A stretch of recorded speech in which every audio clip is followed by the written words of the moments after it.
You're sitting across from someone in a conversation, and they lean back slightly, cross their arms, and while they're saying all the right words, telling you they agree with you, something feels off. Your gut is screaming that they're not actually on board, that there's a disconnect between what they're saying and what they're communicating non-verbally. And you're right to trust that instinct, because their body is telling you the truth that their mouth is hiding. Or maybe you're the one doing it, nodding along enthusiastically while internally you're checked out, disagreeing with every word, and you think you're hiding it, but your body is broadcasting your real feelings to anyone who knows how to read the signals. Here's what most people don't understand about body language. It's not a secret code where crossed arms always means defensiveness, and eye contact always means honesty. It's far more complex, far more contextual, and far more revealing than the oversimplified interpretations you see in pop psychology articles. Body language is your unconscious mind speaking through your body, revealing emotions and intentions and truths that you're not even aware you're communicating. And once you learn to read it accurately, once you understand what people's bodies are actually telling you beneath the words they're saying, you'll never be fooled again. You'll see through lies, detect hidden emotions, understand attraction and repulsion, recognize dominance and submission, identify anxiety and confidence, all by paying attention to the signals that most people completely miss. Today we're diving into 50 fascinating facts about body language psychology that will fundamentally change how you read people, how you understand yourself, and how you navigate every social interaction for the rest of your life. These aren't party tricks or oversimplified rules. These are research-backed insights into how the body communicates truth, how nonverbal signals shape relationships and outcomes, and how understanding body language gives you a profound advantage in every area of life, from dating to business to detecting deception. So let's explore the hidden language of the body that's been speaking all along, just waiting for you to learn how to listen. Let's start with something that immediately reveals power dynamics and confidence levels. Hands behind the back signals authority and confidence. When someone walks with their hands clasped behind their back, they're displaying what's called a high power pose in body language research. This position exposes the vulnerable front of the body, the chest and stomach and throat, which signals that the person feels safe enough and confident enough not to protect these vulnerable areas. It also restricts the hands, making quick defensive movements impossible, which again signals confidence and lack of fear. You see this posture constantly in military officers, executives, people in positions of authority, who are comfortable with their power and want to project dominance. Police officers, security guards, and authority figures adopt this stance when surveying a space because it communicates I'm in charge here, and I don't need to defend myself because I have the power. But here's what's fascinating from a psychological perspective. Adopting this posture actually changes how you feel internally, not just how others perceive you. Research on embodied cognition shows that when you take high-power poses, when you make yourself physically bigger and more open, your body produces more testosterone and less cortisol, which makes you feel more confident and less stressed. The causation runs both ways. Confident people adopt powerful postures, and adopting powerful postures makes you more confident. So if you want to feel more authoritative in a situation, putting your hands behind your back and opening your chest can actually shift your internal state to match the external posture. However, context matters enormously. In some situations, hands behind the back can signal restraint or self-control, like someone literally holding themselves back from acting. In other contexts, especially if combined with fidgeting or tension, it can indicate anxiety or discomfort that the person is trying to manage by containing their hands. You have to read body language in clusters, looking at multiple signals together, rather than interpreting single gestures in isolation. Now let's talk about something that reveals deception, anxiety, and internal processing. Touching the face tells a lot about what someone is thinking and feeling. Face touching is one of the most reliable indicators of internal state because it's largely unconscious. People touch their faces when they're stressed, when they're lying, when they're thinking hard, when they're attracted to someone, and the specific type of face touching reveals which of these is happening. Covering the mouth while speaking is often associated with lying, or with saying something you're not sure you should say. It's as if part of you is trying to physically stop the words from coming out or hide them once they're out. Children do this obviously when they lie, literally covering their mouth with their hand, and adults do a more subtle version, touching their lips or scratching near their mouth while speaking. Touching the nose, especially a quick touch or rub, is also associated with deception, possibly because lying causes a small increase in blood pressure that makes the nose tingle slightly. Rubbing the eyes while speaking can indicate that someone doesn't want to see what they're saying, that they're uncomfortable with their own words. Touching the neck, especially the sides or front of the neck, is a self-soothing gesture that indicates anxiety or discomfort. The neck is a vulnerable area, and touching it is an unconscious attempt to protect vulnerability or comfort yourself when stressed. Stroking the chin often indicates evaluation or decision-making, someone literally weighing options. Resting the head in the hands can indicate boredom, tiredness, or depression, depending on context. But here's what's crucial to understand. Face touching doesn't always mean deception. People also touch their faces when they're thinking hard, when they're tired, when they have an itch, when they're self-conscious about their appearance. You can't conclude someone is lying just because they touched their nose. You have to establish a baseline for how that person normally behaves, and then look for deviations from that baseline. If someone who normally doesn't touch their face suddenly starts touching it frequently when discussing a particular topic, that's meaningful. But if someone always touches their face constantly, then face touching from them doesn't necessarily signal anything unusual. Here's something that everyone gets wrong about body language. Crossing arms isn't always a sign of defensiveness or disagreement. This is probably the most overinterpreted body language signal. The idea that crossed arms always means someone is closed off or resistant or disagreeing with you. But research shows that arm crossing has many meanings depending on context. Yes, it can indicate defensiveness, self-protection, or disagreement, especially if it appears suddenly during a conversation when someone hears something they don't like. But it can also simply mean the person is cold, or their arms are tired, or they don't have pockets and don't know what to do with their hands, or they're in a crowded space and crossing their arms makes them take up less room, or it's just their comfortable resting position. Some people cross their arms when they're concentrating deeply, using the position to help them focus by limiting external stimuli. Some people cross their arms when they're comfortable and relaxed, not when they're defensive. The key is to look at what else is happening. Are their shoulders raised and tense or relaxed and down? Is their jaw clenched or loose?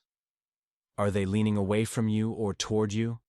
Are their legs crossed away from you or toward you? Is their facial expression warm or cold? Body language interpretation requires reading clusters of signals together rather than fixating on single gestures.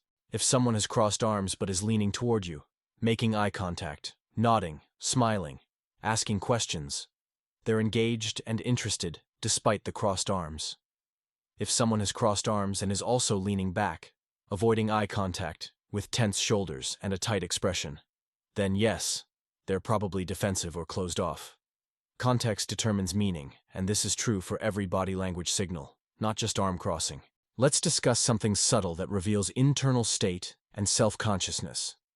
Adjusting clothes isn't about style, it's about comfort with visibility and self-presentation anxiety. When someone constantly adjusts their clothing, tugs at their shirt, smooths their pants, fixes their collar, they're usually experiencing some form of self-consciousness or anxiety about how they're being perceived. This is called preening behavior in psychology, and it serves to manage anxiety and restore a sense of control over appearance when you feel exposed or evaluated. You see this constantly in high-stakes situations like job interviews, first dates, public speaking, anywhere someone feels they're being judged. The clothing adjustment is a self-soothing behavior that gives the person something to do with their hands, while also ensuring they look their best. But there's another layer. Adjusting clothing can also be a displacement activity, something you do when you're feeling one emotion but can't express it directly, so the energy gets displaced into a seemingly unrelated behavior. Someone who's angry but can't express it might obsessively straighten their tie. Someone who's attracted to you but trying to hide it might repeatedly smooth their shirt. The specific way someone adjusts clothing matters too. Pulling clothing away from the body, especially around the neck, often indicates the person is feeling hot or stressed, literally trying to cool down or release tension. Smoothing clothing down over the body often indicates an attempt to look more attractive or put together, essentially preening.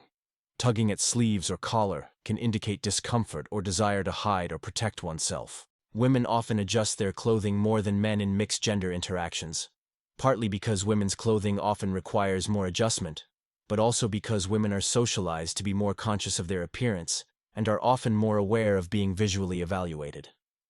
And I need to pause here for a moment and ask you something. How many of these body language facts are making you rethink conversations you've had? Moments where you knew something felt off but couldn't articulate what it was.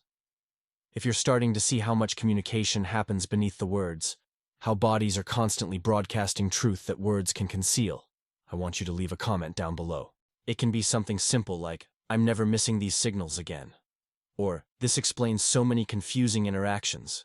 Because when you share this awareness, you're not just validating your own journey of learning to read people more accurately. You're encouraging others to pay attention to the nonverbal dimension of communication that most people completely ignore. So go ahead. Comment. Tell me which body language fact has been most revelatory for you, and let me continue unpacking the hidden language your body speaks every day. Here's something crucial about reading romantic and sexual interest. Attraction lives in the details, in micro-expressions and subtle movements most people don't notice. When someone is attracted to you, their body tells you long before their words do, often before they're even consciously aware of the attraction themselves. Pupil dilation is one of the most reliable indicators. When you see something or someone you find attractive, your pupils dilate automatically, and this happens unconsciously.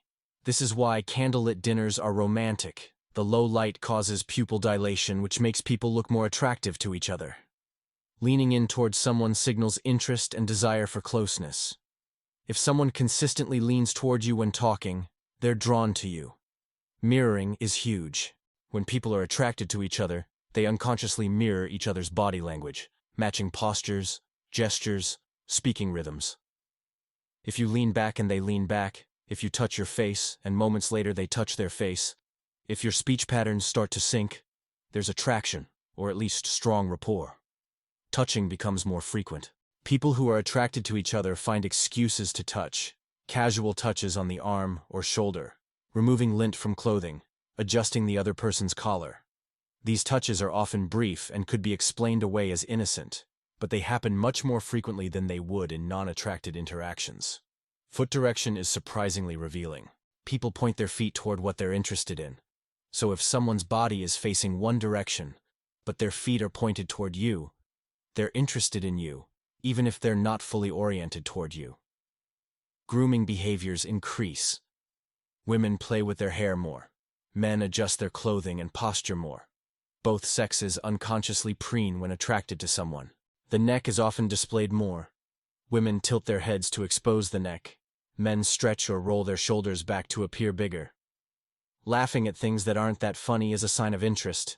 People laugh more around people they're attracted to regardless of how funny the person actually is. Extended eye contact followed by looking away and then looking back creates a triangular gaze pattern that indicates romantic interest. These signals in combination paint a clear picture of attraction.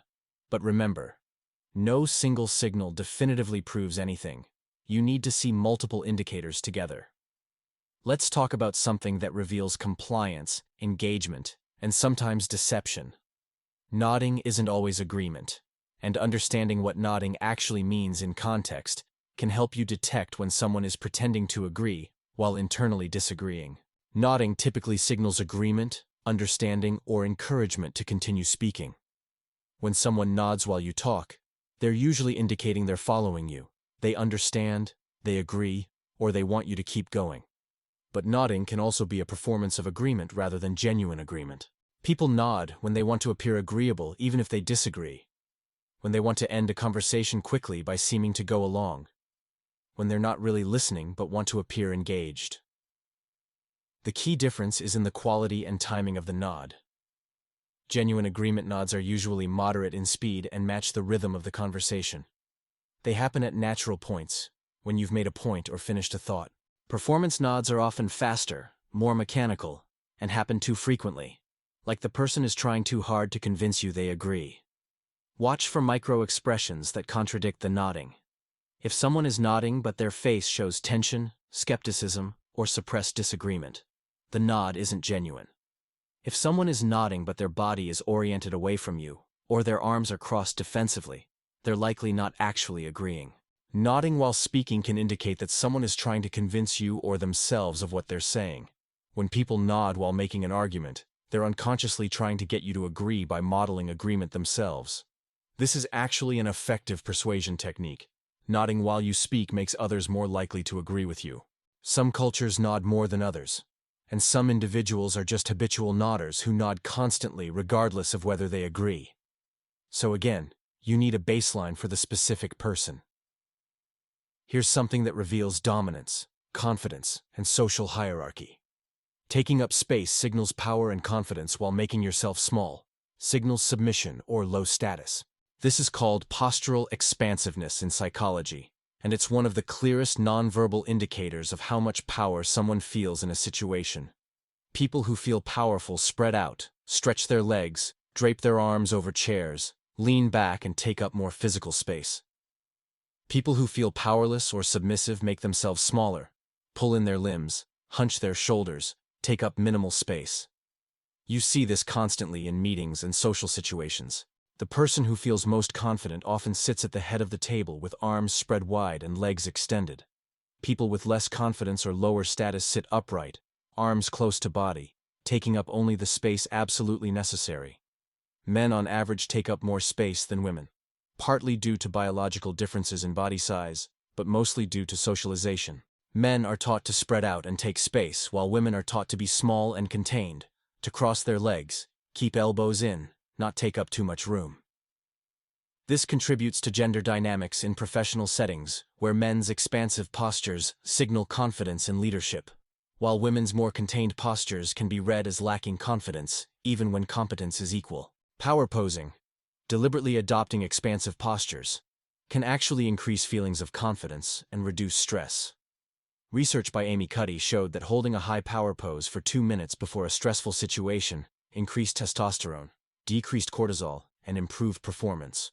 Though some of these findings have been debated, and the effect size may be smaller than initially reported. Regardless of the exact hormonal mechanisms, adopting expansive postures does seem to shift mindset and behavior in more confident directions. Let's discuss something that reveals emotional connection and rapport. Synchrony and mirroring create bonding and signal connection. When people are connected, comfortable with each other, on the same wavelength, their body language synchronizes. They adopt similar postures, their movements become coordinated. They match each other's energy and rhythm. This happens unconsciously and automatically when rapport exists. You can see it clearly with couples who've been together a long time. They often move in sync, finish each other's sentences, mirror each other's gestures without realizing it. But mirroring also happens in any positive social interaction. Good friends mirror each other. Effective therapists mirror their clients to build rapport. Successful salespeople mirror potential customers. The mirroring is usually subtle, adopting a similar posture a few seconds after the other person, matching their speech speed and volume, using similar gestures. Obvious mirroring feels mocking, but subtle mirroring feels validating and creates connection. You can use intentional mirroring to build rapport with someone. If you subtly match their body language, speech patterns, and energy level, they'll feel more comfortable with you, more understood, more connected, often without consciously knowing why. This is why active listening includes mirroring. You're not just hearing the words, you're matching the person's nonverbal communication to signal that you're truly with them. The absence of mirroring signals disconnection. If you notice that you and someone else are never in sync, that your body language is always mismatched, that you can't seem to get on the same rhythm, that's information that the relationship lacks rapport, or that there's tension, or that you're fundamentally not compatible. Here's something that reveals anxiety, stress, and nervous system activation. Fidgeting and repetitive movements indicate internal discomfort. When someone is anxious, stressed, bored, or uncomfortable, they engage in self-soothing repetitive movements. Tapping feet or fingers, jiggling legs, twirling hair, clicking pens. These are all signs that the person's nervous system is activated, and they're trying to discharge that activation through movement. These movements serve to self-soothe and release tension. Some fidgeting is habitual and doesn't mean much. Some people are just naturally fidgety or have conditions like ADHD that make sitting still difficult. But an increase in fidgeting from someone's baseline, especially in a specific context, indicates they're uncomfortable in that moment. Job interviews typically see increased fidgeting because candidates are nervous. First dates involve fidgeting because both people are anxious about impression management. Lying often increases fidgeting because deception creates cognitive load and anxiety. But again, you need baseline and context. If someone always fidgets, then fidgeting doesn't tell you anything specific. If someone is usually still, but suddenly starts fidgeting when a particular topic comes up, that fidgeting is meaningful. The specific type of fidgeting matters too. Fidgeting that's directed at the body, like scratching, rubbing, picking, is usually self-soothing. Fidgeting that's directed at objects, like clicking pens or tapping tables, is usually energy discharge.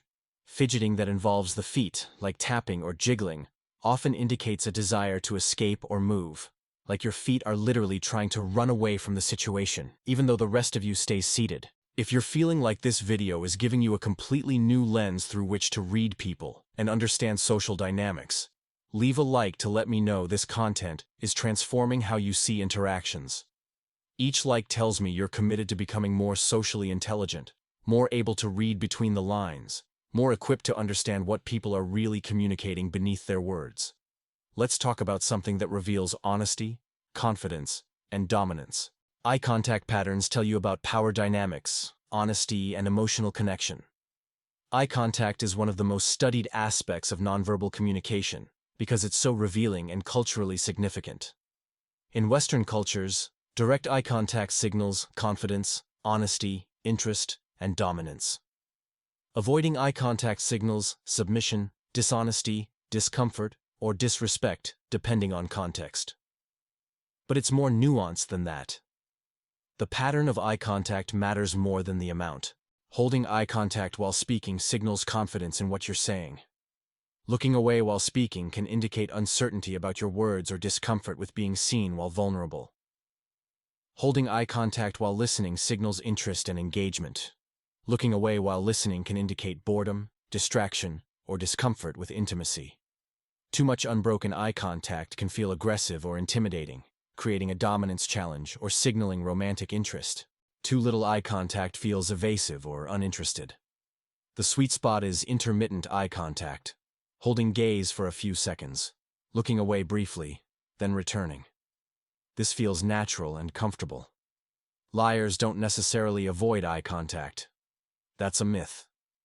Some liars actually increase eye contact because they know that people associate eye contact with honesty, so they overcorrect and stare too intensely. What's more revealing is changes in eye contact patterns. If someone usually makes eye contact but suddenly stops when discussing a specific topic, that's meaningful. Eye contact also reveals power dynamics. People with more power in an interaction look at the other person less while speaking and more while listening.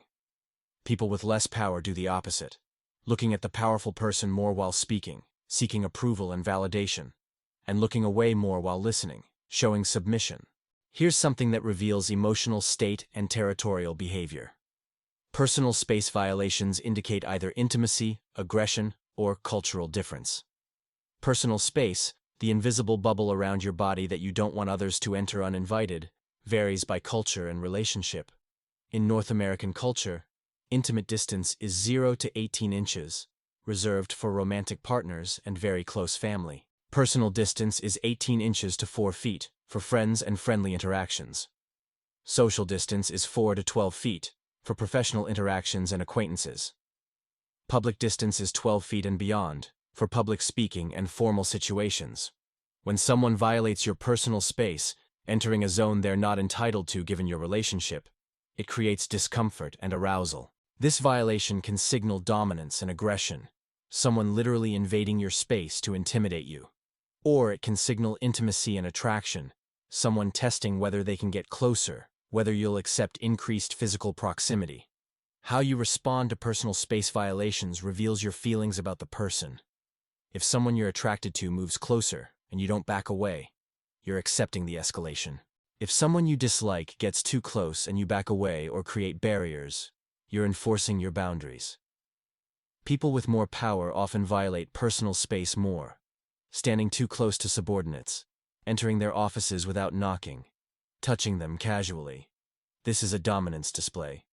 People with less power typically respect boundaries more carefully asking permission, maintaining appropriate distance, not presuming access to powerful people's space.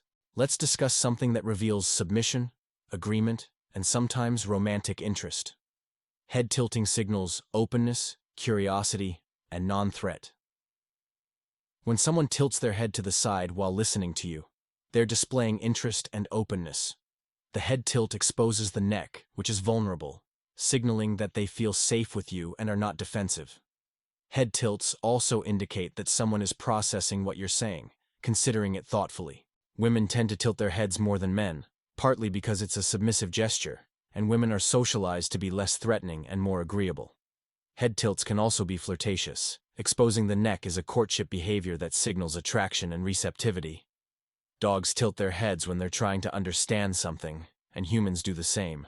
The tilt seems to help process auditory information more effectively. Head tilts to the right versus left may have different meanings, with right tilts possibly indicating more emotional processing, and left tilts more logical processing, though this is speculative. The absence of head tilting can signal that someone is rigid, closed off, not really considering what you're saying. If someone holds their head stiffly upright or tilted back slightly while you speak, they're maintaining a more dominant position and not displaying the openness that a head tilt indicates. Here's something that reveals confidence, sexual attraction, and power dynamics. Gait and walking style communicate status and confidence. How someone walks tells you enormous amounts about their internal state and how they see themselves.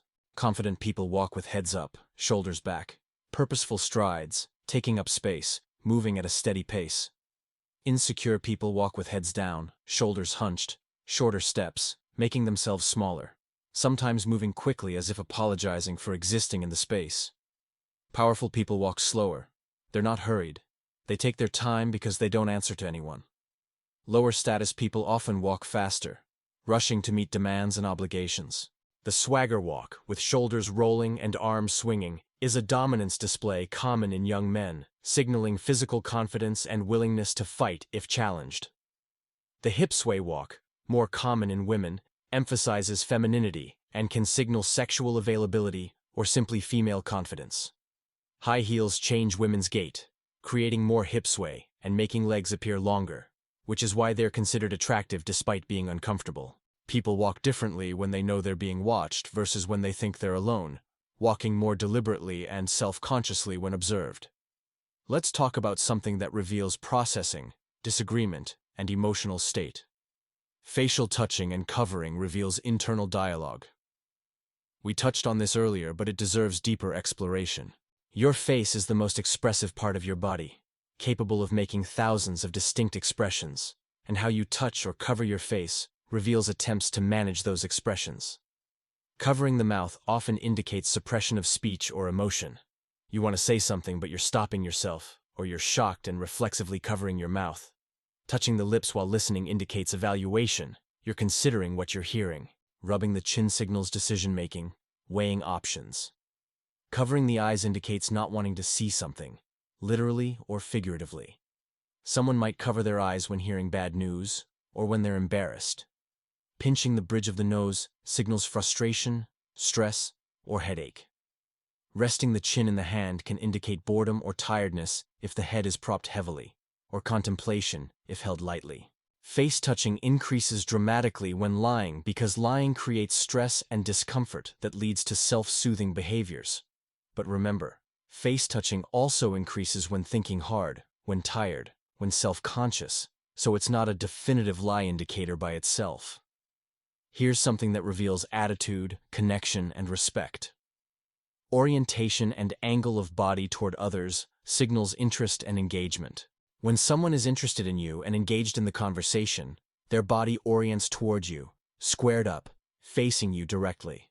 When someone is disinterested, uncomfortable, or wants to leave, their body angles away, toward an exit, or toward someone else they'd rather talk to. Feet are particularly revealing because people control their facial expressions and upper body deliberately, but often forget about their feet. If someone's torso is facing you, but their feet are pointed away or toward a door, they want to leave even if they're being polite with their words and face. If someone's feet are pointed toward you, they're interested in staying. When 3 or more people are talking, you can see who's most connected by whose feet point toward whom. The person whose feet everyone else's feet point toward is the center of social attention.